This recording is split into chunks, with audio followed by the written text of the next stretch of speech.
Good evening, everyone. Welcome to Perkins School of Theology. It's good to see you all. My name is Dallas Jingles. I am the Associate Director of the Houston-Galveston...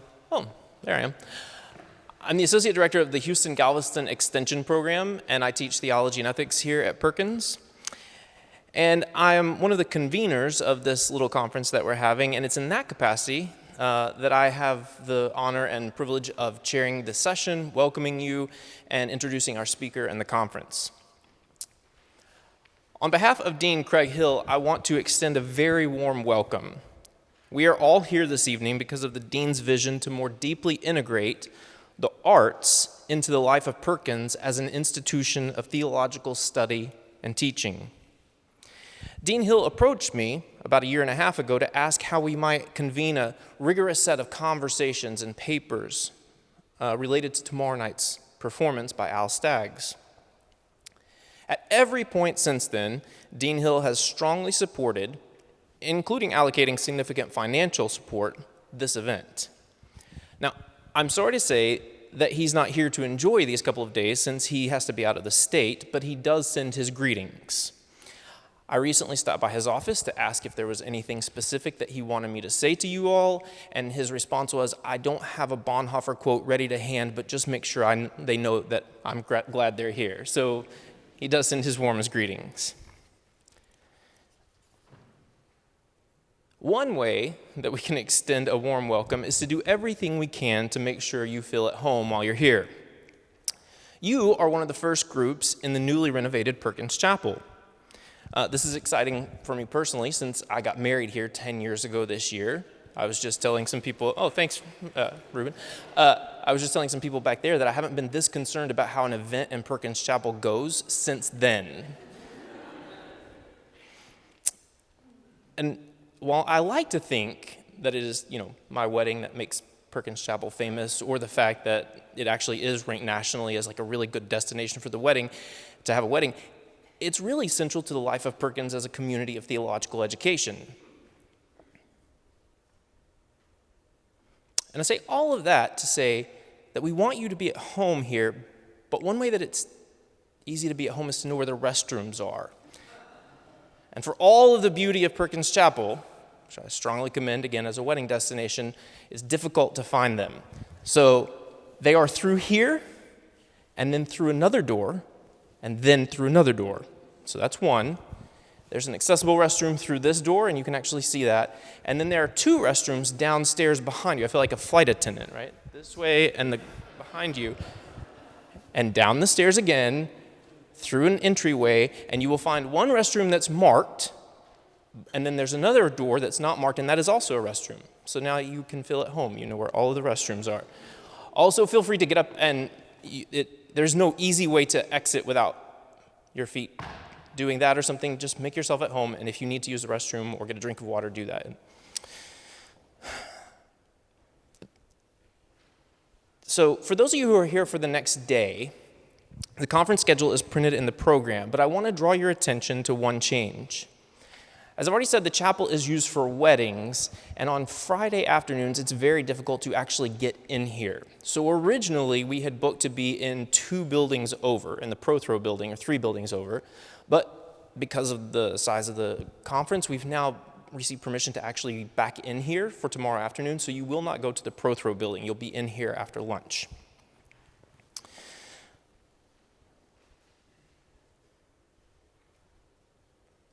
Before I continue, I want to say a public word of thanks to Andy Keck, who is back there tonight doing technology. That's not actually his job, but he has done everything from within the dean's office to make this possible. And without his hard work, quite literally, none of this would be possible. So I'm deeply grateful to Andy, and I wanted to say a public word of thanks to him. And it's now my pleasure to introduce both the conference as a whole and our distinguished speaker for tonight's keynote address. The title of the conference is drawn from one of Bonhoeffer's ethics manuscripts called Church and World One. In that manuscript, Bonhoeffer argues that many concepts, for instance, reason, culture, tolerance, autonomy, these sorts of things, that these concepts after the Enlightenment had been cast as enemies of the church or even of Jesus Christ. but that they actually have their origin in Christ. In what he calls the time of trial, or the years of trial, Bonhoeffer argues that these concepts have begun to find themselves in alliance with Christ and the church instead of being positioned against them. Now, some of these alliances are obvious. He writes, for instance, in the face of the deification of the irrational powers of blood, of instinct, of the predator within human beings, there was an appeal to reason. In the face of arbitrariness, there was an appeal to written law. And to this point, I can easily follow Bonhoeffer.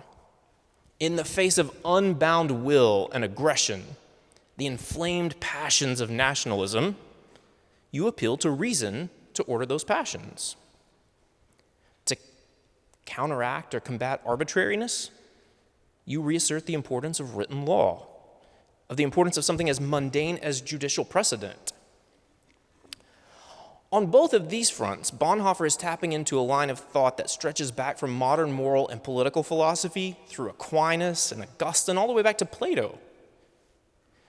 But then, Bonhoeffer continues, in the face of barbarism, there was an appeal to culture and humanity. And this is genuinely surprising to me. What is it about culture or humanity that serves as a bulwark against barbarism? What are culture and humanity? And what, for that matter, is barbarism that they're positioned against? These, I think, are complicated questions, and I'm hopeful that with the help of the speakers and the conversations that we'll have over the next day, that we'll make some progress in answering them. It seems to me that behind all of this, Bonhoeffer is presupposing a really compelling account of human flourishing, an account that values or even treasures the normal everyday things that people do when they make dinner or raise their children, go to work, go on vacation, paint landscapes, write poetry, compose music.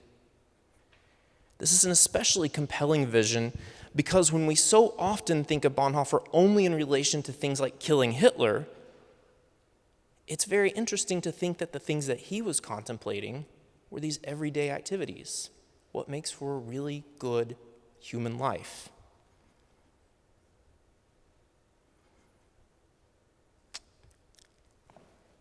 We're very fortunate that the first person to help us take up this task of thinking together these big concepts of human flourishing, art, exceptional circumstances, everyday life, is Dr. Victoria Barnett. Dr. Barnett is well known as a scholar of Dietrich Bonhoeffer, the Confessing Church in Nazi Germany, and the history of religious groups during the Holocaust. From 2004 to 2019, she served as the director of programs on the ethics, religion, and the Holocaust at the U.S. Holocaust Memorial Museum in Washington, D.C. And she was one of the general editors of the 17-volume English edition of the Dietrich Bonhoeffer works, published by Fortress Press. Her most recent book is After 10 Years, Dietrich Bonhoeffer and Our Times. The title of her presentation tonight is Bonhoeffer's Challenge to Nation and Culture. So Dr. Barnett will speak for 45 minutes to an hour, something like this, after which time we will have plenty of Q&A and conversation. So please join me in welcoming Dr. Victoria Barnett.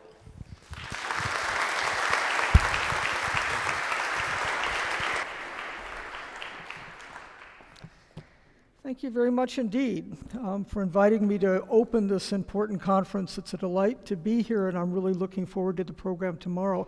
Can you hear me all right? Okay, I guess the person in the back will be adjusting, if not. I'm going to start our conference this evening by sort of looking at the broad historical landscape and the immediate family circumstances out of which Bonhoeffer came. And I'm going to begin with a story from October of 1945.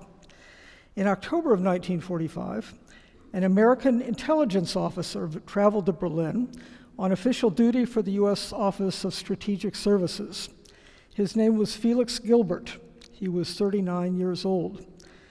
But his visit was not just official, it was deeply personal because this was his first time back in the city in which he had grown up.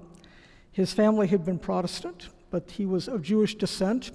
He was in fact a direct descendant of the composer Felix Mendelssohn Bartholdy. When the Nazis came to power in 1933, Felix Gilbert was studying in Italy. He decided not to return to Germany and went instead to London in 1933 before immigrating to the United States in 1936. The Gilbert family lived in Grunewald, not far from the Bonhoeffer family home. Felix Gilbert's older sister was a good friend of Dietrich Bonhoeffer's sister Ursula, and Felix became a lifelong friend of Dietrich Bonhoeffer. They were in the same year in the secondary school, the Gymnasium in Grunewald, after which they followed different paths. Gilbert went on to study history and later became a well-known historian in the United States, ending up at the Center for the Institute for Advanced Study at Princeton. But they stayed in touch. In fact, of the Bonhoeffer friendships that we know about, Felix Gilbert is the one person whose relationship to Bonhoeffer begins in childhood and continues until the very end. Gilbert was living in London when Bonhoeffer came there in the fall of 1933, and so Gilbert and his sister attended Bonhoeffer's church services and spent time with him there. In the summer of 1939, Gilbert was a graduate student in New York City, and during Bonhoeffer's brief stay at Union, the two had one long visit extending late into the night where they talked about whether or not Bonhoeffer should return to Germany. And I suspect that Felix Gilbert is the author of an American intelligence report on Bonhoeffer, written in the spring of 1945, that was discovered just last summer in the National Archives in Washington. So when Felix Gilbert returned to Berlin in 1945, one of the things he did was to make his way to the Bonhoeffer family home and to pay his condolences to Bonhoeffer's parents and family members, including the widowed sisters Ursula and Christina, whose husbands had just been executed by the Nazis. His description of that visit is moving. "I could hardly say anything," he said, and could only admire the strength they showed in talking to someone whose presence must have reminded them of a very different past. A very different past. The world from which Dietrich Bonhoeffer came, the world that existed before the barbarism of Nazi Germany, the world we will be talking about at this conference. By the fall of 1945, of course, that world was long gone.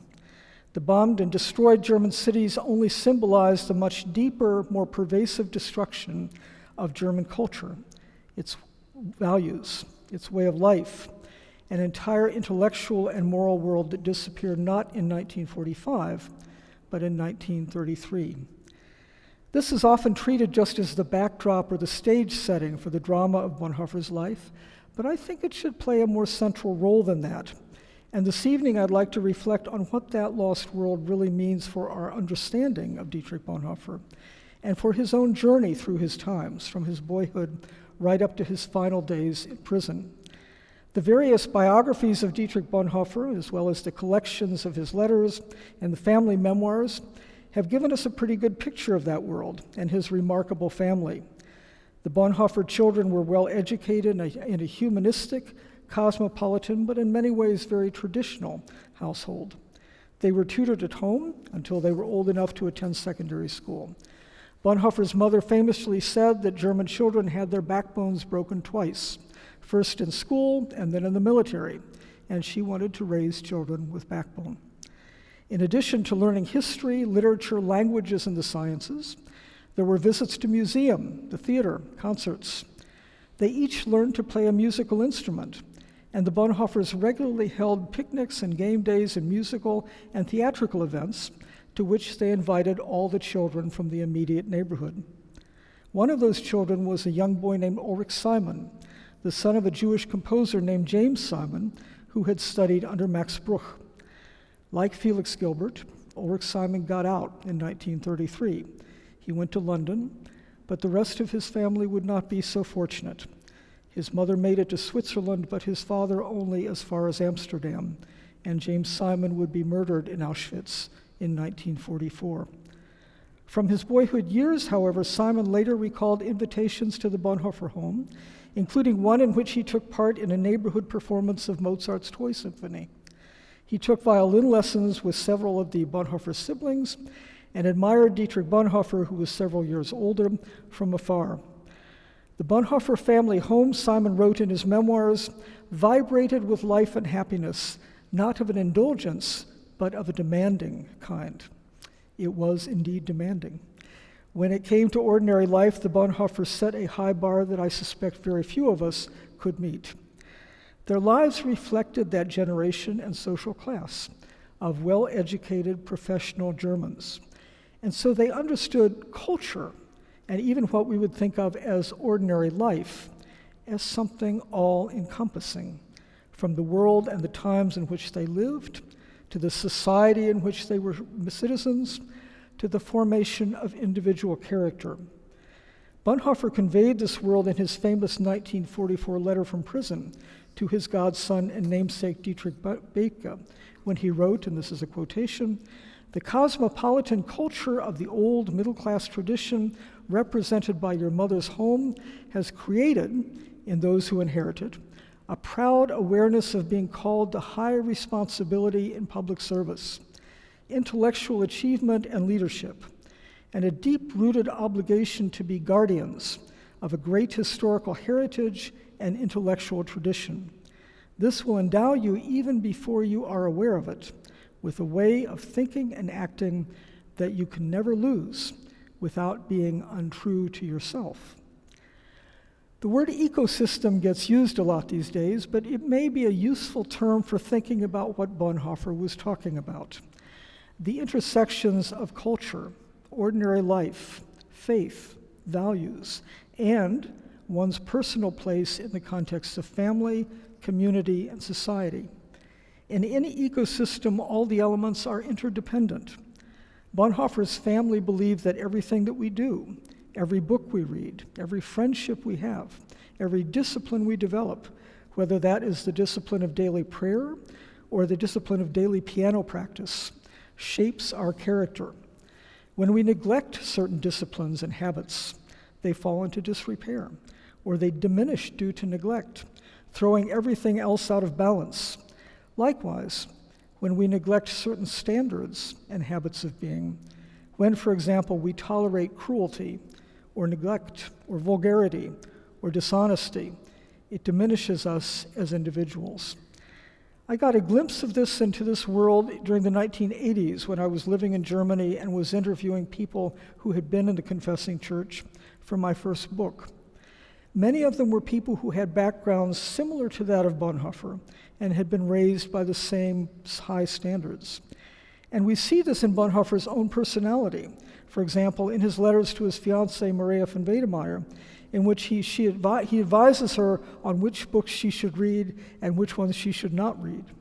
Because Bonhoeffer was raised to believe that while you could certainly read for pleasure, it needed to be something with substance, something that would make you think, something of a certain literary standard. In the Bonhoeffer family home when Bonhoeffer was growing up, there was famously no room for small talk or gossip at the dinner table. There was a sense of noblesse oblige that went with the sense of being a member of a certain class, and this too is very much of who Bonhoeffer was. This is reflected in his section on quality in his 1942 essay, After 10 Years, where he wrote, "Nobility arises from and exists by sacrifice, courage, and a clear sense of what one owes oneself and others, by the self-evident expectation of the respect one is due, and by the equally self-evident observance of the same respect for those above and for those below.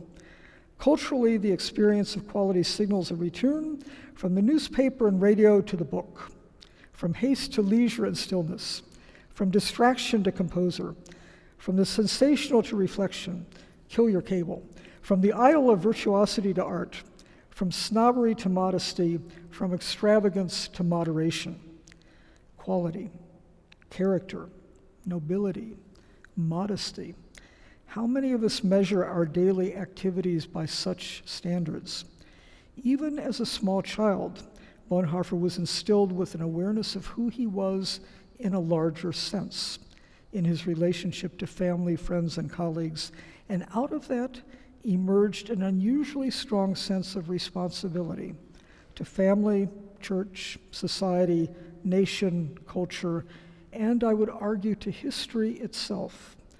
Bonhoeffer's wartime writings on what he calls the mandates and his emphasis on the necessity of fulfilling what he calls one's office in the church, office of ministry, comes out of this understanding that as parents, as teachers, as clergy, in whatever area of life we find our vocations, those vocations come with responsibilities and expectations that are clearly defined, and they contribute something to the greater good.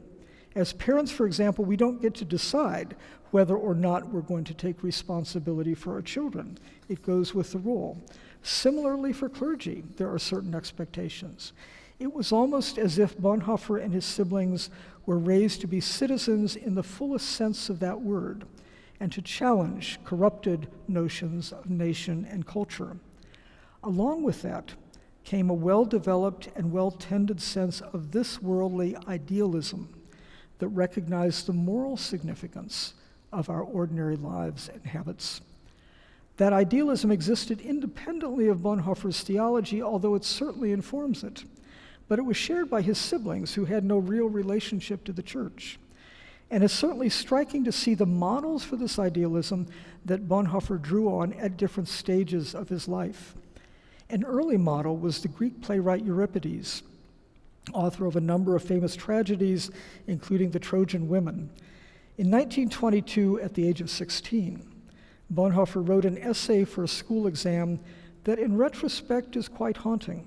He writes, "Euripides wanted the best for his people and his city, but was not capable of bringing this best to everyone. Out of the heroes he made human beings as they live and are. But this is indeed precisely what is characteristic of Euripides. He was a poet of struggling truth. Nothing was more important to him than truth, and his most distinguished contribution for all time will have been that he showed this to his people." End of quote. And yet by the time he wrote these words, the world in which Bonhoeffer came of age was already changing, and this too is important for understanding his formative years. The values and rhythms of the Bonhoeffer family home were in sharp contrast to the political turbulence of the 1920s and the rise of nationalism and anti-Semitism. Grunewald, the suburb of Berlin where they lived, is an interesting case study. In the early 20th century, many German Jews chose to convert to Protestantism in the hope that they could avoid the anti-Semitism that might otherwise prevent them in their careers. The local pastor Hermann Priebe, who confirmed Bonhoeffer, baptized so many Jews during the 1920s that his church was nicknamed the Judenkirche. Yet Priebe also had good working relationships with the local Jewish community. A new synagogue in Grunewald was built and dedicated in 1923, and Priebe was invited to the ceremony where he gave remarks welcoming the new rabbi. A 1935 funeral for a member of the Mendelssohn family was a Jewish-Christian event where both Priebe and Rabbi Leo Beck gave remarks. And 1/3 of the students at the gymnasium that Bonhoeffer attended were either Jewish or of Jewish descent. At the same time, Bonhoeffer was certainly exposed to the nationalism and anti-Semitism in his school. Felix Gilbert and Auric Simon both had painful recollections of anti-Semitic teachers, especially the teacher who gave religious instruction, as Simon later recalled, with an anti-Jewish polemic. It was in that class, and this would have been 1922, that Auric Simon first saw how some of the boys carved swastikas into the wooden benches. As he wrote in his memoir, he was already aware as a boy that the age of toleration was on the wane, as was the age of cultural stability. As Felix Gilbert wrote in his memoirs, a feeling of uncertainty about the world remained below the apparently firm surface. There was no stability in this world. It was a sentiment echoed in several of Bonhoeffer's writings in the late 1920s and early 1930s, including his December 1932 sermon as a student chaplain, in which he described his generation as being in free fall, uncertain of their future, looking for inspiration, for a strong leader, for something or someone to ground them. This background, however, gave the family remarkable clarity when the Nazis came to power in 1933. In 1986, I was lucky to interview Emmy Bonhoeffer, the widow of Bonhoeffer's executed brother Klaus, and she described to me how the entire family was horrified by, and these are her words, this petty nationalism This arrogance combined with uncultured narrowness, it was so unbearable. The German people, she said, felt like lions, terribly proud. But a lion is a noble animal, and Hitler, on the contrary, was a small, despicable boor. But the people warmed themselves in this sun, end of quote. 1933 marked the collapse of the old culture and the triumph of the new. For the totalitarian nature of National Socialism meant that Nazi Germany, too, had a well-defined culture, one in which there were also certain values and expectations and standards and rules, one in which you read certain books but not others, one in which some works of art and theater and music were approved and others were labeled as degenerate. In the years that followed, every aspect of culture and ordinary life, public and private, was conformed to fit this new world. There were new groups with uniforms and rallies for every demographic: the Hitler Youth and the League of German Maidens for School Children and Teens, new groups for school teachers, workers, and housewives. In the first half of 1933, membership in the Nazi parties boomed as professors, pastors, doctors, and other professional elites joined the party. And within the German Protestant Church, there was a powerful new force pushing for the Nazification of the church and of Christianity itself, the so-called German Christian faith movement. This new culture was also spread through propaganda, all the way down to the preschool level, where there were new anti-Semitic board games and children's books. And ominously, there were a growing number of posters and tabloids on every street corner that targeted the undesirable sectors of the population: Jews, the LGBTQ community, political leftists, and the disabled.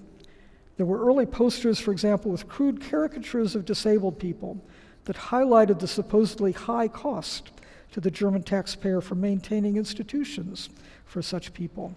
And we can see how such propaganda paved the way for the so-called euthanasia measures only a few years later that eventually murdered 250,000 people, including 5,000 children.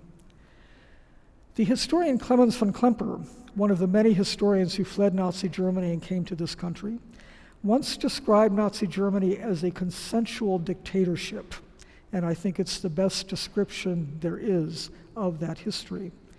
Because while it was indeed a dictatorship, a totalitarian state, it was one in which there was widespread conformity, and it must be said, a great deal of support and enthusiasm. That included Bonhoeffer's well-educated cosmopolitan neighbors in Grunewald. Some of the world's leading doctors and scientists designed and participated in the euthanasia program and the concentration camps. Leading theologians embraced the corruption of Christian doctrine, and the German elites who were serving loyally in the Prussian military, the diplomatic corps, and the bureaucracy began to serve the purposes of the Führer. It is a mistake to assume that Nazi culture is simply a repudiation of the pre-Nazi German culture, or that the world in which Bonhoeffer grew up unanimously confronted and condemned National Socialism. This did not happen. One of these essays includes the famous passage where he warns against the leader becoming a misleader. What we see in the early months of 1933 is that the values instilled in Bonhoeffer and his siblings, if they were to be maintained, if they were to confront the barbaric nature of National Socialism, now had to become dissent. We often use the word resistance to describe Bonhoeffer's early actions, but that's reading backwards from where he ended up. And it confuses or it obscures a certain transformation, I would say, that we see in his life throughout the 1930s, and it may be a useful term to think about in the context of this conference. Bonhoeffer began to draw increasingly on the resources of ordinary life, family culture, and not incidentally his Christian faith, as a counter-narrative that challenged Nazi culture and this new racialized understanding of nation as a language of critique and dissent against what Germany was becoming. Let's think for a minute about the nature of dissent and the space in which it flourishes. National Socialism had a corrosive effect, not just on the public sphere, but on the ordinary lives of individual Germans. There was pervasive invasion of everyday ordinary life. You could no longer trust your neighbors or your colleagues. They might betray you. Gerhard Leibholz, Bonhoeffer's brother-in-law, kept his professorship in Göttingen until the Nuremberg laws in 1935, but his colleagues made his life a living hell. To withstand that kind of pressure, one had to find space within one's personal life.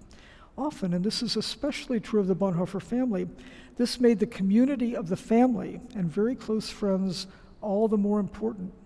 I've often thought that Bonhoeffer's frequent trips abroad during the 1930s, especially his sudden departure for England in the September of 1933 at the height of the German church struggle, as being his instinctive response to this kind of pressure.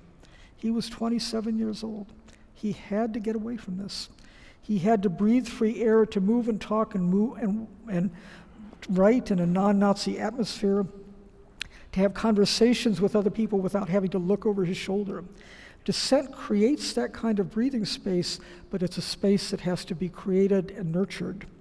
I would argue that this is where the training he received by virtue of growing up in the Bonhoeffer family became very significant in this respect. We see this especially during Bonhoeffer's time in Finkenwalde. As Dallas mentioned, I worked for 10 years as one of the general editors of the 17-volume Bonhoeffer Works Project, and I oversaw the translation and editorial work on the final 10 volumes. It was one of the most transformative experiences of my life, and on many occasions it led me to go back and reread something by Bonhoeffer in a new way, because once I understood the historical and theological context, I understood better what he was trying to do. The most transformative book for me was Volume 14, which covers the years from 1935 to 37. These are the Finkenwalde years. When I finished working on that volume, I went back to reread his book on discipleship, and it completely changed my understanding of that book, because for the first time, I had a clear sense of what he was trying to do.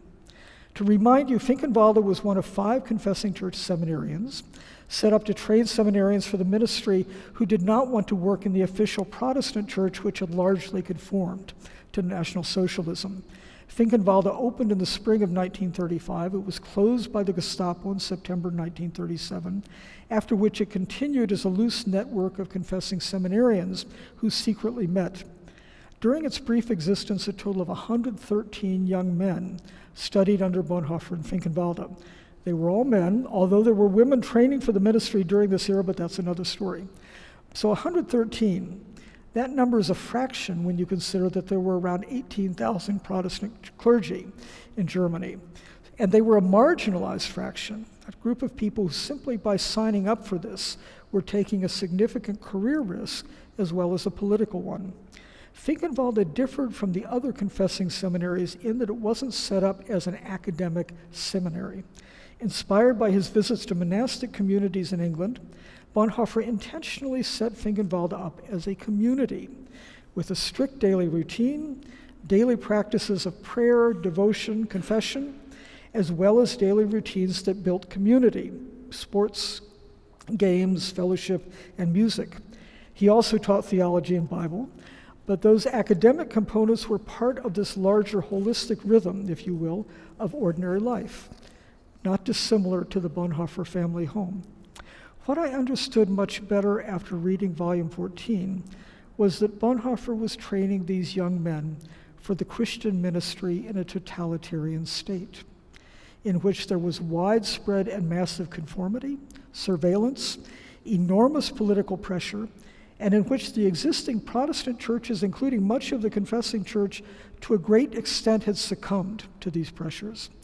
He knew that to survive as ministers of the gospel and to survive as human beings, his students would need a community and fellowship and colleagues whom they could trust. They would need to know how to read and practice the gospel in a society where they were under constant pressure to distort that message. And they would need to know how to stay on track, personally, as Christians, and as pastors. Finkenwalde can be understood in that sense as a breathing and training space for dissent, and discipleship came out of that context. When we look at Finkenwalde through that lens, we can see how much Bonhoeffer drew upon the practices and disciplines with which he had been raised. While he didn't include explicit classes on citizenship or responsibility or honesty, he modeled these qualities, and they were part of the daily routines in Finkenwalde, the realm of ordinary life in its most self-reflective state can be a place where we come to ourselves in the fullest sense of the word, where we step back from the pressure to conform, from the noise that surrounds us, and recover what is most essential for us and remind ourselves of who we are and what we really believe in. That's what gives dissidents the core, the courage that is necessity to carry on. And in Finkenwalde, Bonhoeffer created a space where that could happen. The powerful effect of this is evident in the letters that he wrote to and received from his seminarians. Bonhoeffer's role as a mentor to these young men is one respect of his life that I wish were better known. It was very moving to discover this in the volume about Finkenwalde. One of his students wrote Bonhoeffer afterwards saying that he had not known what to expect when he arrived in Finkenwalde. But he then wrote that what he found there was, and these are his words, a world that united many things that I love and need. True fellowship under the word, open-mindedness and love for everything that makes even this fallen creation still worthy of love. Music, literature, sports, and the beauty of the earth. A generous style of life that combined the culture of old homes with the uninhibited forms of a community of young men. And last but not least, a man in charge whom one can indeed admire without reservation. End of quote. These words echoed, of course, Bonhoeffer's own description of his family. A world of ideals, generosity, respect, all the habits of being that restore us and recenter who we are. And one can see how this sensibility shaped and undergirded Bonhoeffer's idealism and how he tried to convey this to his students. I mentioned earlier his school paper on Euripides as an early example of this, but a later important example is his reading of two very different novels, each of them about a knight, K-N-I-G-H-T. The first is Don Quixote, the novel by Miguel Cervantes. Bonhoeffer first saw the film when he was in Barcelona in 1928 and then read the book. What he called the problem of Don Quixote would preoccupy him for the rest of his life. In the novel, Don Quixote is the name taken by a nobleman who is swept away after reading too many romantic novels and sets out into the world as a knight to restore the old traditions and notions of chivalry, nobility, and honor. But he has to create the battles that he fights. He's not really confronting the world as it is. And so his noble and idealistic quests are pointless and ridiculous. The book can be read both as a comedy and a tragedy, but Bonhoeffer saw in this tale an analogy for his own times. As Bonhoeffer wrote in his manuscript on ethics, the perennial figure of Don Quixote has become contemporary. This is the picture of the adventurous enterprise of an old world against a new one, of a past reality against a contemporary one, of a noble dreamer against the overpowering force of the commonplace. It is too cheap to deride the weapons that we have inherited from our ancestors, with which they achieved great things, but that are not sufficient for the present struggle. Was it indeed the case that the weapons Bonhoeffer had inherited from his ancestors, the values of his family, the values he was trying to teach his seminarians, no longer matter? In the age of National Socialism and the dawn of what Hitler was calling the 1,000-year Reich? Wasn't Bonhoeffer on the losing side of history, fighting with weapons that, in his own words, are not sufficient for the present struggle? It's a question that continued to preoccupy him in prison. In 1944, he wrote, "The question is whether it is ethically more responsible to go to war like Don Quixote against a new age, or, conceding one's defeat and freely consenting to it, finally to serve the new age. Success, after all, makes history. Don Quixote is the symbol of resistance carried to the point of absurdity, even lunacy." But there was another novel, which he read in prison, that offered a very different vision of such a quest. The saga of another knight, Witiko, the title figure of a very long novel by the Austrian writer Adelbert Stifter. The story is based upon a real figure, Witiko, who was a 12th century Bohemian knight during the founding of the Kingdom of Bohemia. The novel covers a period of 46 years And in terms of its scope and the drama and all the characters and everything it attempts, it's a little bit like Dr. Zhivago or Gone with the Wind. There's a lot going on there. Whittico presents the grand sweep of that period of European history on which Whittico, the protagonist, comes of age, fights the battle for good, and gradually over the years and after many trials, proves himself to be a wise and noble leader. Bonhoeffer had already read the book once during the Finkenwalde years and recommended it to his seminarians as the tale of a virtuous knight who takes on responsibility for his people. A major theme throughout the novel is the necessity of taking responsibility, making a decision, acting on it, and then boldly bearing the consequences, including the guilt. Echoes of Euripides and, of course, of Bonhoeffer himself, especially in his writing on ethics. The tale of Whittico is that of a man who goes out to seek his fortune, is swept up into the conflicts and battles, and is constantly tested and betrayed. When he realizes, for example, that he has given his loyalty to a leader who is unworthy, he openly renounces it and takes the consequences. By the end of the novel, Whittico has proven himself. The kingdom of Bohemia is united. Whittico's honor and nobility are recognized throughout the land. He builds a castle and marries the woman he loves.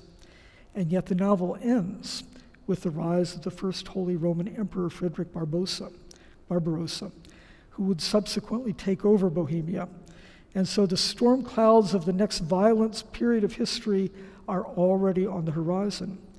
And Whittico knows that this will not be his battle to fight. It will be up to the next generation to learn from his example, but find their own ways of articulating the values that he embodies. Bonhoeffer described Whittico as among the most beautiful books I know. He compared its impact on him to that of the novel Don Quixote, but in a different way. While Quixote could lead to cynicism and despair, Whittico was ennobling, and it seemed to give Bonhoeffer the hope that his own path might have an influence and serve a noble cause far beyond his own life story. It was one of the books he suggested to Maria von Wedemeyer. She read it and wrote back to him that the knight Whittico reminded her of Bonhoeffer. And there are certainly echoes of that character in the final sentence of Eberhard Bethge's description of Bonhoeffer at the beginning of his biography, where he says, throughout his brief life, he dealt with whatever happened and was demanded of him. But of course, this sheds a somewhat poignant light on the themes of our conference. While Bonhoeffer is a striking example of someone with deeply grounded values and a sense of responsibility for his times, he also knew, as did Whittico, that we are changed by the battles we fight, and that once a nation or a culture or a church succumbs to evil, damage has been done. Even if they are rebuilt, cities and institutions like the church will not be what they once were. And the human beings who lived through evil times of barbarism also emerged as changed people. Nazi Germany lasted for 12 years. People began their careers, began families, went through the entire passage of 12 years, and the complexity of what happens over such an extended period of time, I think, cannot be ignored when we look at the case of Nazi Germany and when we look at Bonhoeffer's own life. During his brief stay in Berlin in 1945, Felix Gilbert experienced something of this as well. He had to watch, along with other American officers, a copy of the film that Adolf Hitler had ordered made of the trials and executions of some of the resistance figures. A dreadful film made all the more terrible by the realization that Hitler and other leading Nazis had viewed it with sadistic pleasure. Gilbert had theater tickets that same evening for a production of Bertolt Brecht's Three-Penny Opera that featured some of the same actors he recalled watching in the early 1930s. And so he went to the theater hoping it would take his mind off what he had just seen. He writes, "Indeed, there were still many of the same actors, the same ballet-like moves, the same interplay of passion and greed, of corruption and loyalty, of contempt and respect for bourgeois morals, all that had once enchanted me. But if I had once found a cheerful lightheartedness in the play, an optimistic undertone that society would inevitably become more fair and more just, I now felt little of this hope in the darkness of post-war Berlin. I realized that I had not changed the world had changed me. It is an echo of Bonhoeffer's haunting question in his 1942 essay, After 10 Years. We have been silent witnesses of evil deeds. Are we still of any use? But elsewhere in that same essay, he also writes, and keep in mind here Quixote and Whittico, the ultimate responsible question is not how I extricate myself heroically from a situation, but how the coming generation is to go on living. Only from such a historically responsible question will fruitful solutions arise, however humiliating they may be for the moment. The younger generation will always have the surest sense, for it is their future that is at stake. Like Whittico, Bonhoeffer now saw his purpose as passing these values, his insights, his wisdom on to the next generation, just as his parents had done for him. But he had a remarkable awareness of what that really meant, especially when we consider that he was only in his 30s. He was not an old man. Bonhoeffer understood that the restoration of the German nation and culture after the barbarism of National Socialism did not mean that things could go back to what they had been. That world was gone. And he understood that Christianity and the church had changed as well, and that future generations would no longer believe as he had. But one of the wonderful things about Bonhoeffer, and this is why I'm always so moved by him, is that he is never cynical. Despite the gravity of the situation, he never doubted that we are always in God's hands. We have the responsibility to do what we have to with what we have, and trust that our imperfect attempts will work this to God's purpose. This is most evident in his wonderfully moving 1944 letter to his godson and namesake, Dietrich Bethge, the son of his friend Eberhard Bethge and his wife Renata.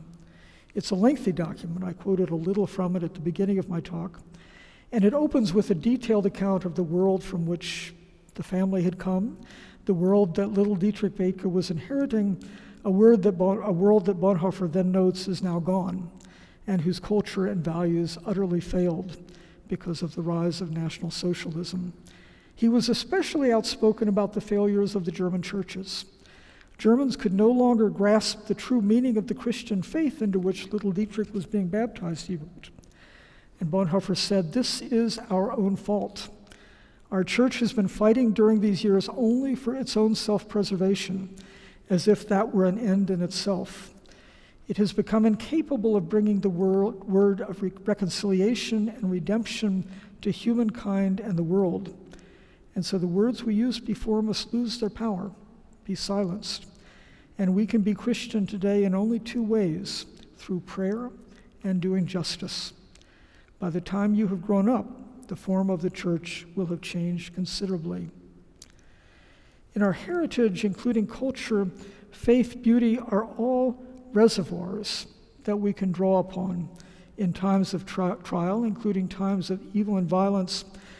But if we seek only to preserve them, or think we can bring things back to what they were before, we lose sight of what was in fact before, and we lose these values as well. That is the tragedy of privilege, if you will. If we rise, however, to the challenge, we will be changed and unable to return to what was before. But that transformation in itself is precisely what is necessary to open the door for the next generation and for justice to be done. And so Bonhoeffer predicted for his young namesake that the future of Christianity would be very different, and yet God's word would continue to be spoken. Until then, he concluded, the Christian cause will be a quiet and hidden one, but there will be people who pray and do justice and wait for God's own time. May you be one of them, and may it be said of you one day, the path of the righteous is like the light of dawn, which shines brighter and brighter until full day. Thank you so much for your attention.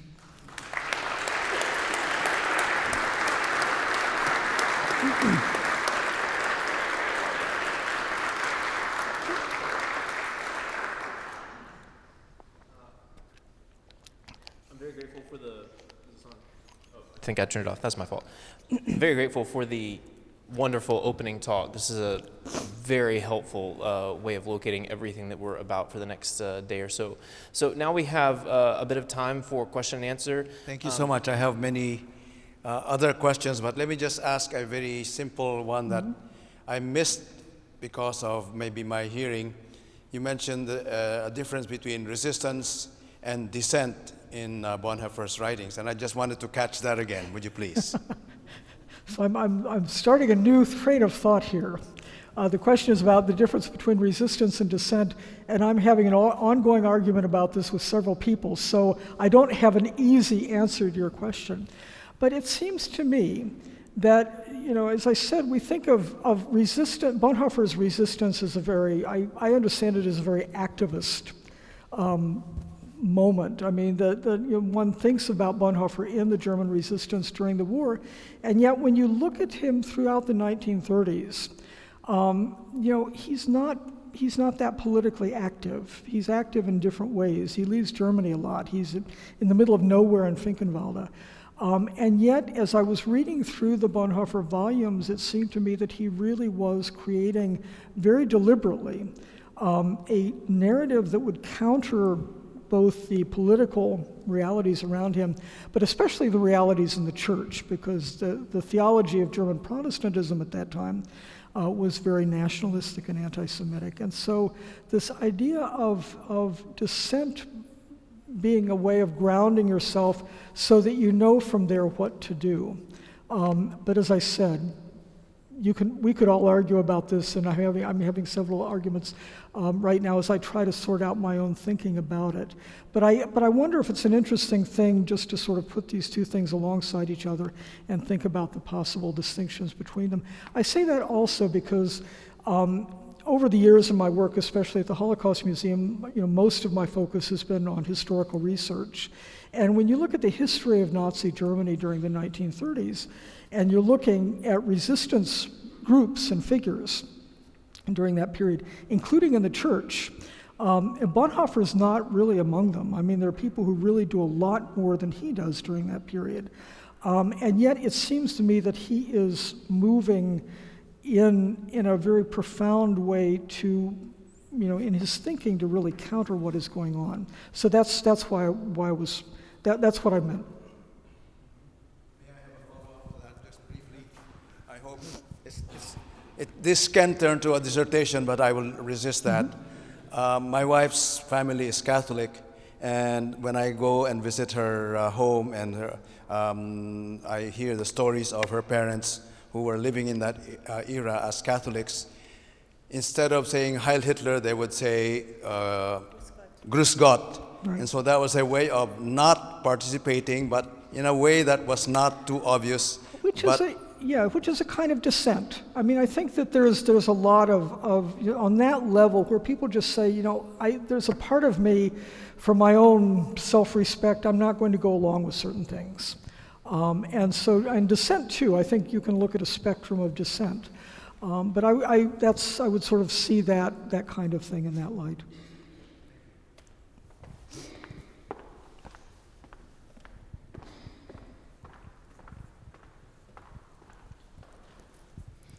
Thank you so much for taking this question.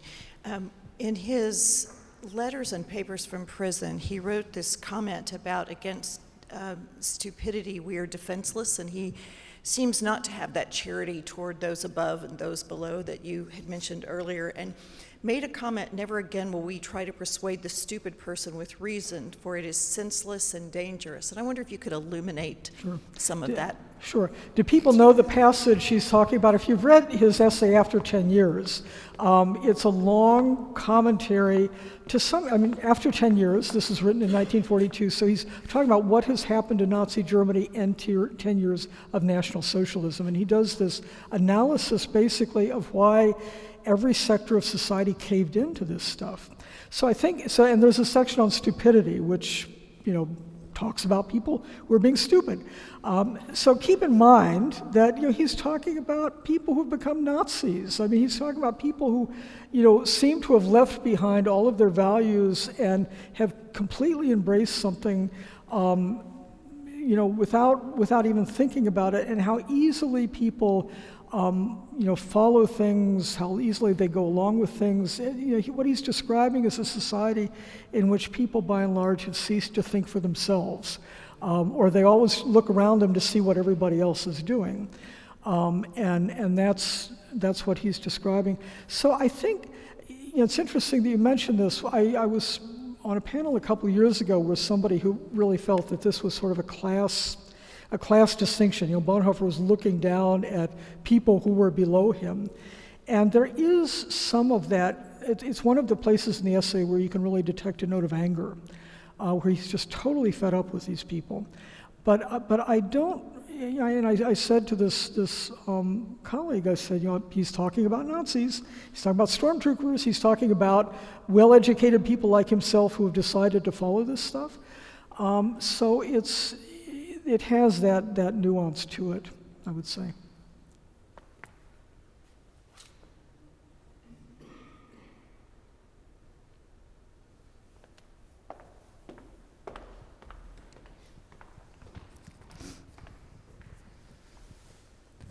So you mentioned within the talk about heroically extricating himself. Was there a temptation, or how strong was that temptation? I hear no fear in what is said about him, and I'm just interested in that. Yeah. So that's so this is a letter that he wrote to several people who were very close to him, who were part of the conspiracy plans, and I think he was saying we need to face the fact that this may not work. This may be futile. There had been several attempts on Hitler's life. They had all failed. And he said, that's not why we're doing this. We're not doing this so that we'll be heroes, but we're doing it because if people don't do something like this, the next generation is not going to have anything to stand on. And I think that's what he means by that. I think he did have fear. I don't know how he could have avoided it. Excuse me. But that's what I think he means by that.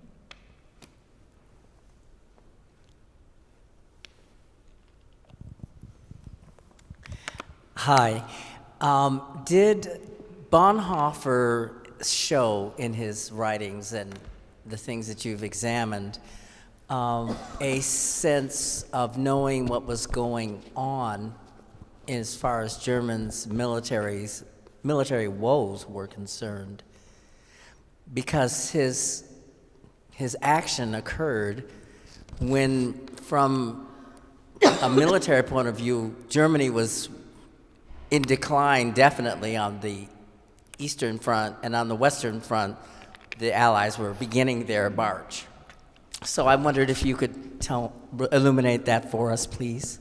The extent to which Bonhoeffer was informed about that? Yes, and because I wondered whether he would have participated in this if he had known, maybe if we just hold out. Yeah. Yeah. He was very well informed because his brother-in-law, Hans von Donati, who was married to his sister Christine, was a high official in the Justice Ministry. And so the people with whom Bonhoeffer was in this sort of larger circle of people thinking about overthrowing the regime were the German elites. And I think that's one aspect that, I touched on it this evening, but these were all, Prussian career officers and bureaucrats and people who stayed in the Nazi regime and worked until the early 1940s, and some of them go to war and some of them commit war crimes. So these are not people with clean hands. And that too, I think, is something very often that's overlooked with Bonhoeffer, is that the resistance circle he becomes part of is arguably the most problematic resistance circle in the entire history. And so thinking of that as we read some of his works, I think, is important as well. I would also add, however, that he gets in there because he wants to evade the military. He doesn't want to end up in the army. And so he's brought into the military intelligence by his brother-in-law to get him out of the draft. And then they give him things to do. So he's not in the inner circle that is planning to put the bomb down.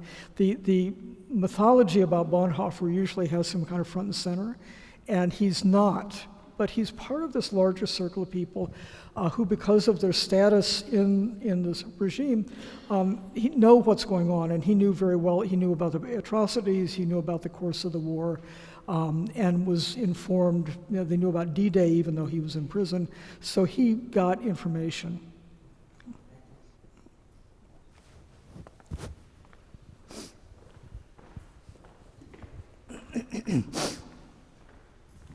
So I'm probably the least informed Bonhoeffer member in this audience. You mentioned the Protestant church was moving toward nationalist. Right. Help me understand what that might have looked like, Yeah. and what would Bonhoeffer have done if maybe they hadn't?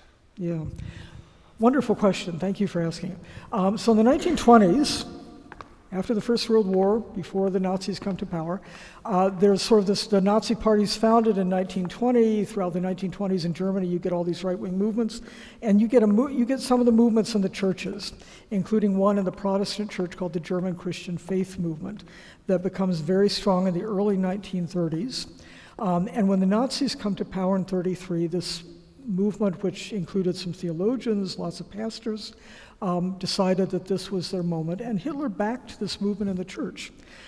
So this movement immediately tried in the spring of 1933 to implement the state Aryan laws in the church, and a big battle ensued because this meant tossing out people who were baptized Christians because of their so-called Jewish ancestry. But the German Christians really did want to Nazify the church. I mean, they had a different understanding of theology. They wanted to get rid of the Hebrew Bible. Excuse me. I'm sorry, my throat's giving way. And they, put up swastikas inside the churches. So this really was a heretical movement. Most of the Protestant church was critical of it because of the theological heresies, but most of the Protestant church was also very nationalistic, and they didn't want to run afoul of the regime. The confessing church, which Bonhoeffer was a part of, was the group that emerged against the German Christians, so they were the group that pushed back. The church struggle is the battle between the German Christians and the confessing church, which lasted till the mid-30s, really. After which everything kind of settled down and you had these different factions. But most of the Protestant church, even if they weren't German Christians, didn't want to antagonize the regime. And so what you have is a church that remains silent, heavily consents, sort of the whole spectrum of complicity, from passivity to an open embrace of what the regime is doing.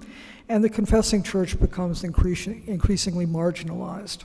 And Bonhoeffer was one of the radical voices in the confessing church.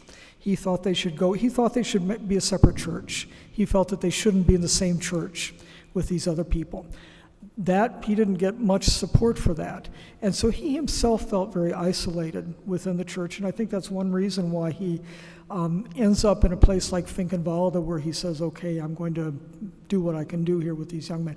But that's sort of a quick answer to your question. There's a good article. If you go to the Holocaust Museum website and you just type in German churches, you'll come up with their little article that kind of gives this background and also gives the background in the Catholic Church. I want to be sensitive to your throat and stuff. Are you okay with taking a couple more questions? Sure, I'm just going to Okay. You said two things that struck me, especially in the context of mainline churches today. One of the easiest books that I think, or most approachable at least, that Bonhoeffer wrote was Life Together. Yeah. And its emphasis in the kind of ordinary life of spiritual disciplines and the variety of context in which those disciplines can arise if we're intentional.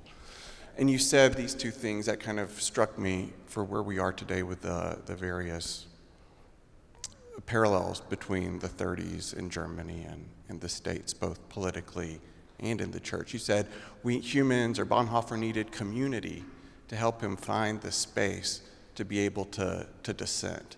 And then later you said in his letter to his godson that the church had moved to a position where it was focused on saving itself and could no longer focus on helping those outside of it. And I worry, as a Methodist, but also looking around at other mainline denominations. We're so focused on our schism or our lack of congregants, our aging congregations. How can we today, before things get to Trumpism as Nazism, how can we as churches be building those disciplines with our congregants so that we have that room for dissent if that is necessary? Yeah. Wonderful question.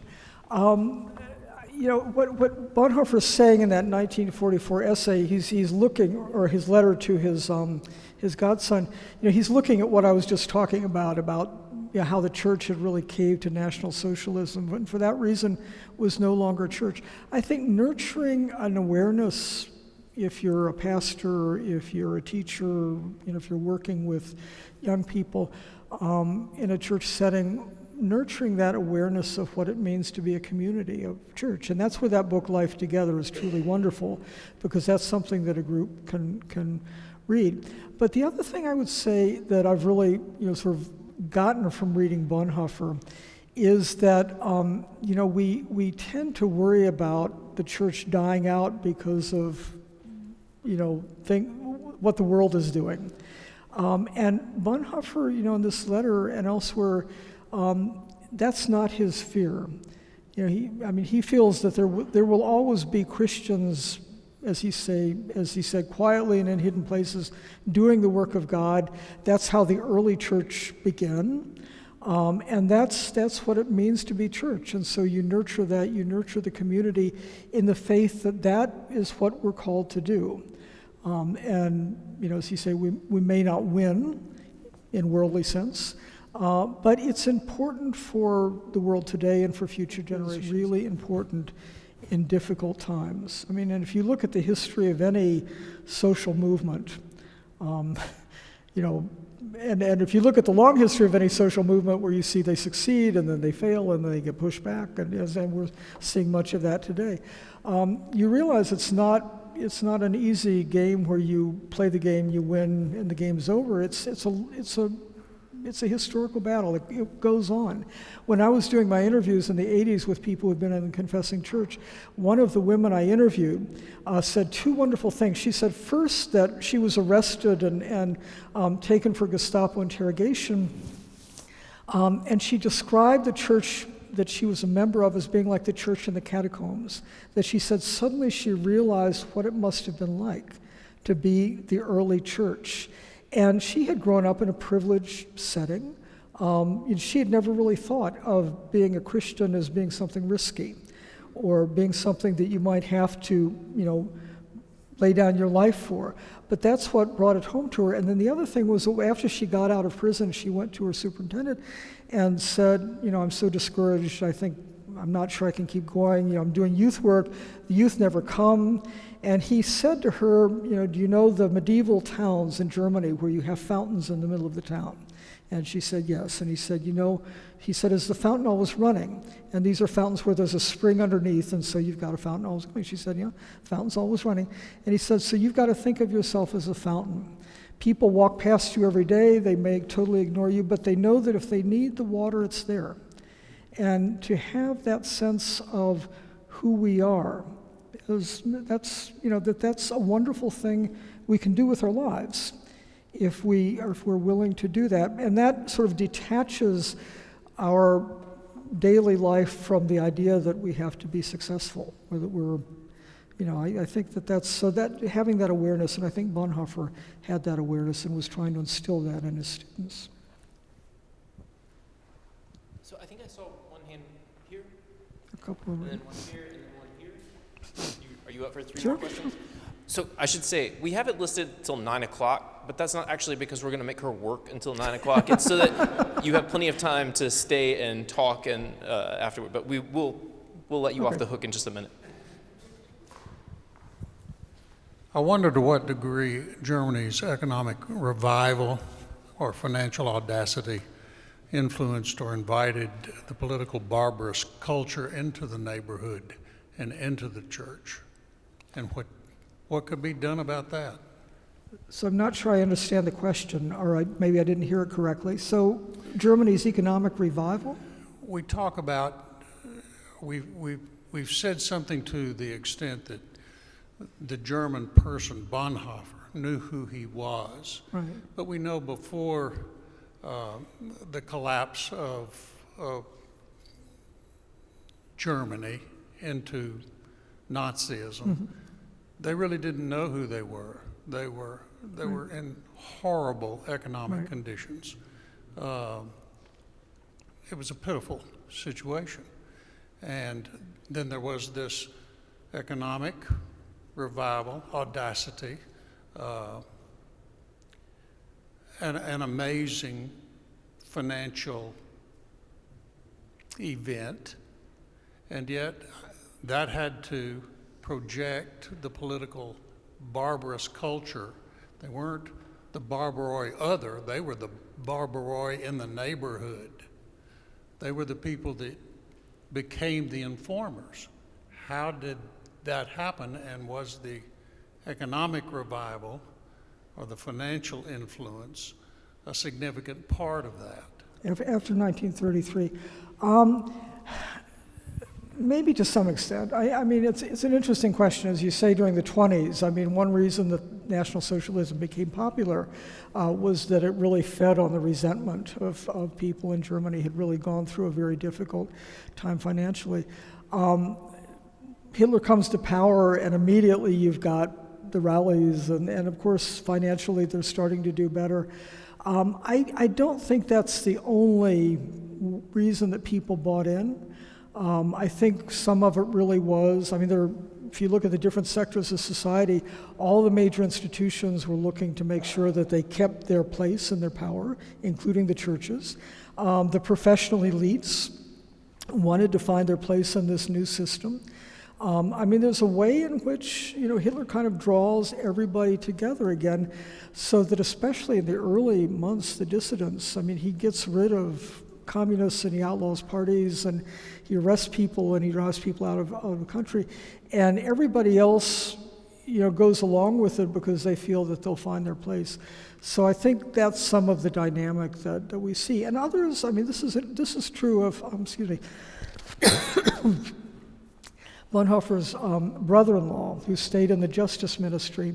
He stays in the Justice Ministry to try to do something good. I mean, he's there to try to undo the damage. In fact, one of the things he begins to do early on is keep a record of all the criminal behavior he's seeing, because he's sure that the regime will end and that then they can put people on trial. So there are people who stay in the regime thinking that they're going to be able to do something good to help people. And the ambiguity of that, the ethical ambiguity of that is very difficult. Hans von Donati, the person I'm talking about, his letters have been published, and his letters to his wife in 1935, 1936 are just kind of stunning. One of them says something like, I really envy the people who can come home from work at night and not worry about what they just did. I mean, he's just torn the entire time. So, there's a lot, it's a complicated situation, but worth reflecting on. All right, so we have 3 questions right in a row here, and then we'll call it after that, except that I want to ask one question. Okay. That's a leading question so that I can sell more tickets to tomorrow's event. Moderator's privilege. So I'd like to ask about barbarism as well. Mm-hmm. To name something as barbaric is a statement filled with value judgments. To name something as barbaric is to have a statement filled with value judgment. It's like anathematizing and othering a theological opponent. But in dissent, and especially in resistance, Bonhoeffer himself, from the perspective of those supporting National Socialism, adopted a barbarian stance. There's something noble in choosing barbarism when acting against an order controlling the common sense of a context. One can see this when one chooses to identify as barbaric or savage when one chooses to resist. How could this complexity inform discussion of whether or not patriotism is the right category for Bonhoeffer, who said just before his imprisonment that he prayed daily for the defeat of his own country?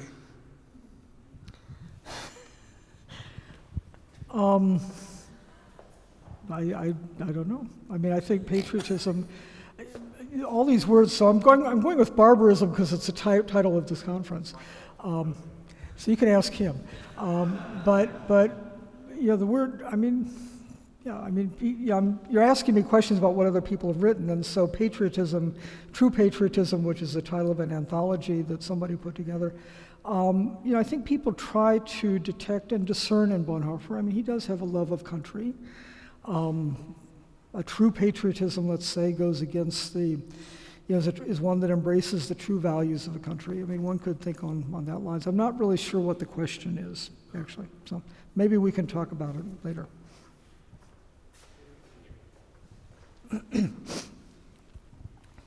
In Cost of Discipleship, in the segment of cheap grace and costly grace, would you say that connects to Bonhoeffer's, theology on keeping values and just saying that, because costly grace is that grace, that means that we, go out and we do things and, we have a sense of purpose and a sense of power that helped form his ideology around that topic? That's an interesting question. I mean, I think so. I mean, his discussion, discipleship is heavily theological. This is about what it means to follow Christ.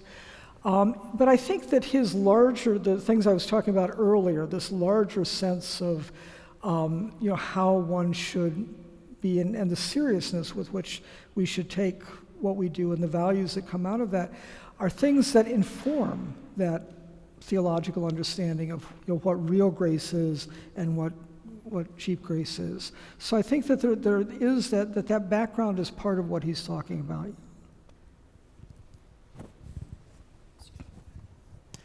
Yes, thank you very much. I much appreciated what you said about the Bonhoeffer family culture, how they were raised with very strict standards, and how in that climate of increasing fear and oppression, they could really congregate as a family and have conversations among themselves more than influencing or talking to people on the outside. And I know that exactly from the stories that my parents told me.